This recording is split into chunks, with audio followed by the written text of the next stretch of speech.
আচ্ছা, unofficial phone বা অনিবন্ধিত phone বা বিদেশ থেকে আনা যে ফোনগুলো আছে 16ই ডিসেম্বরে বন্ধ হয়ে যাবে, এরকম একটা ঘোষণা আসছে, তাই না?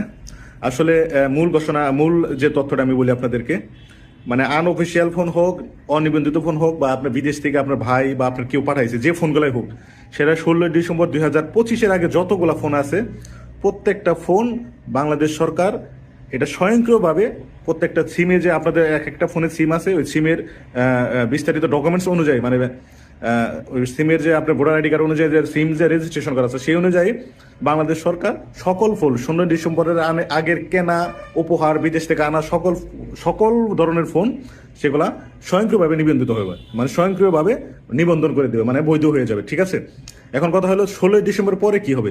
কিন্তু 16 ডিসেম্বরের ফোনে পরে যে ফোনগুলো আপনি আনঅফিসিয়াল ফোন কিনবেন বা চোরাই ফোন কিনবেন, বিদেশ থেকে যে ফোনগুলো নিয়ে আসবে, বিদেশ থেকে যে অনেক উপহার নিয়ে আসে বা নিয়ে আসে, সেই ফোনগুলোকে আপনাকে অবশ্যই নিবন্ধন করতে হবে। তো সেটা কিভাবে নিবন্ধন করবেন আমি আপনাকে একটা ওয়েবসাইট বলে দিচ্ছি।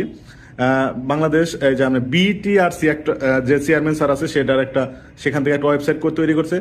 বাংলাদেশ বিটিআরসি যোগাযোগ যে একটা নিয়ন্ত্রণ সংস্থা আছে, NEIR, আমি আপনাকে একটা ওয়েবসাইট বলে দিচ্ছি, NEIR.BTRC.gov.bd। এই ওয়েবসাইটে যে আপনি যা আনঅফিসিয়ালে যে ফোনগুলো আছে এই সমস্ত ফোনগুলো কিভাবে আপনি বৈধ করবেন, যে 16 ডিসেম্বর পরে যে ফোনগুলো কিনবেন আনঅফিসিয়াল, সেখানে NEIR.BTRC.gov.bd তে যে IMEI নম্বর এবং প্রয়োজনীয় কাগজপত্র, ক্রয় রসিদ, ভিসা, এগুলা দিয়ে আপনাকে আপলোড করতে হবে। ঠিক আছে, আর বিদেশ থেকে যে ফোনগুলো আনবেন, বিদেশ থেকে আনা ফোনের ক্ষেত্রে কি হবে, আপনার অবশ্যই কাস্টমস ডকুমেন্টস আপলোড করে বিটিআরসির স্পেশাল রেজিস্টার করতে হবে।